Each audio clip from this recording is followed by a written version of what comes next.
आज हम इस वीडियो में बात करेंगे 50 के दशक की मशहूर एक्ट्रेस नलिनी जयवंत की, जिन्होंने लगभग 2 दशक के करियर में 60 से ज़्यादा फिल्मों में छोटे बड़े रोल किए। तो चलिए वीडियो को स्टार्ट करते हैं और जानते हैं नलिनी जयवंत के ऐसे ही कुछ किस्से। बचपन में डांस और संगीत की ट्रेनिंग ली थी। नलिनी जयवंत का जन्म 18 फरवरी 1926 को मुंबई के एक मराठी परिवार में हुआ था। उनके पिता कस्टम ऑफिसर थे और मां गृहिणी थी। उनके 2 भाई भी थे। नलिनी को बचपन से ही डांस करने का बेहद शौक था। उनके इस शौक को उनके पिता ने सपोर्ट भी किया। साथ ही उन्होंने हीराबाई झवेरी से क्लासिकल म्यूजिक की ट्रेनिंग भी ली थी। नलिनी जयवंत काजोल की नानी शोभना समर्थ की बुआ की बेटी थी। पिता फिल्मों में काम करने के सख्त खिलाफ थे। फिल्मों से भी नलिनी को बहुत प्यार था। उनके घर के पास स्वास्तिक नाम का सिनेमा हॉल था, जहां कई दफ़ा वो फिल्में देखने जाया करती थी। वो फिल्मों में काम करना चाहती थी। वजह 2 थी। पहली तो उनकी बहन शोभना भी फिल्मों में ही काम किया करती थी, और दूसरी की वो खुद फिल्मों से बहुत ज़्यादा प्यार रखती थी, इसलिए वो इसी फील्ड में अपना करियर बनाना चाहती थी। हालांकि उन्होंने कभी भी अपने घर वालों को अपनी इच्छा के बारे में बताया नहीं, क्योंकि उनके पिता फिल्मों में काम करने के सख्त खिलाफ थे। यहाँ तक कि वो अपनी भांजी शोभना समर्थ को फिल्मी लाइन में काम करने की वजह से नापसंद करते थे। कई बार तो उन्होंने शोभना को मारने की धमकी भी दी थी। उनकी इन्हीं हरकत से शोभना की माँ उनसे सारे रिश्ते तोड़कर अलग रहने लगी थी। शोभना के बर्थडे पर मिला पहली बार फिल्म का ऑफर। किस्सा उस दिन का है जब नलिनी अपनी बुआ के घर शोभना के बर्थडे पर गई थी। पार्टी के दौरान ही फिल्म प्रोड्यूसर चिमन लाल देसाई की नज़र 14 साल की नलिनी पर पड़ी। वो उस वक्त अपनी अगली फिल्म राधिका के लिए लीड एक्ट्रेस की तलाश में थे। नलिनी को देखते ही उन्होंने मन बना लिया कि फिल्म की लीड एक्ट्रेस वो ही होंगी। जब ये बात नलिनी के पिता को पता चली तो उन्होंने साफ तौर पर इनकार कर दिया, लेकिन चिमन लाल ने उन्हें बहुत समझाया कि वक्त बदल गया है और फिल्मों में काम करना गलत नहीं है। आखिरकार पिता ने नलिनी को फिल्मों में काम करने की इजाज़त दे दी। इसके बाद 1941 में रिलीज़ हुई फिल्म राधिका उनके फिल्मी करियर की पहली फिल्म बनी। एक्टिंग के साथ फिल्मों में गाने भी गाए। एक्टिंग के साथ उन्होंने फिल्म राधिका के कुछ गाने भी गाए। उन्होंने 3 सोलो गाने और 4 गाने हरीश, नूरजहां और मारुति राव के साथ गाए। दूसरी फिल्म बहन में उन्होंने 4 गाने गाए थे। इसके बाद उन्होंने अपनी कई फिल्मों में एक्टिंग के साथ गाने भी गाए। परिवार के खिलाफ जाकर की थी शादी। नलिनी के डेब्यू फिल्म के डायरेक्टर चिमन लाल के बेटे वीरेंद्र देसाई थे। फिल्म शूटिंग के दौरान ही दोनों की दोस्ती हो गई थी और देखते ही देखते प्यार हो गया।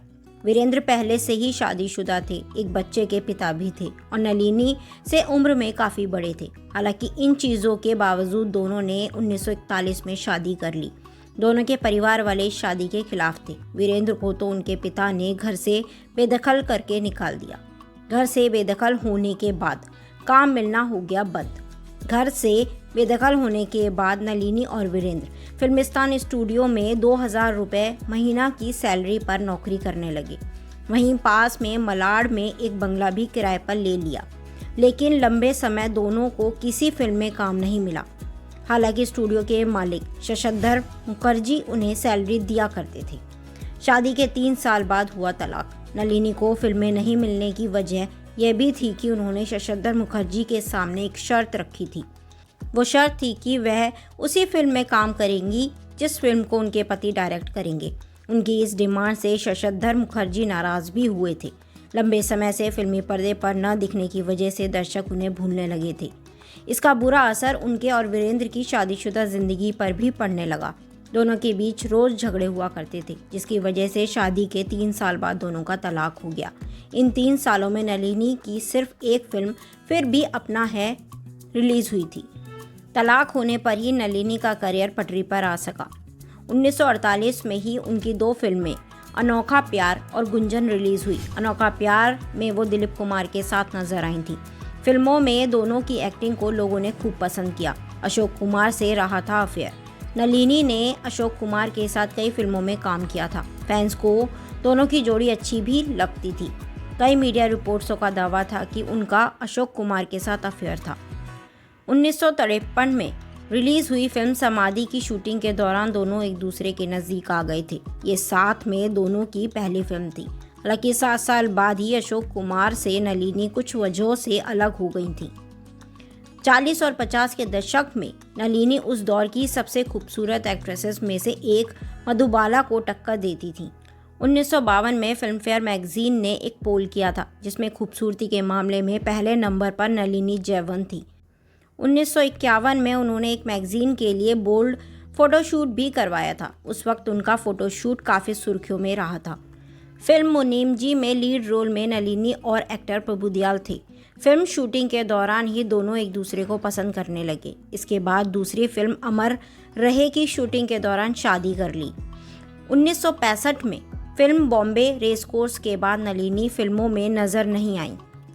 वजह यह थी कि बाद में उन्हें फिल्मों में लीड रोल के ऑफर नहीं मिलते थे, जिस कारण उन्होंने फिल्मों से दूरी बना ली थी। हालांकि 18 साल बाद वो फिल्म नास्तिक में नजर आई थी। इस फिल्म में वो अमिताभ बच्चन की मां के रोल में दिखी थी, लेकिन इसके बाद उन्होंने फिल्मों में काम करना छोड़ दिया था। 2001 में नलिनी के पति का निधन हो गया, जिससे वो पूरी तरीके से टूट गई थी। इसके बाद उन्होंने बाहर आना जाना बंद कर दिया।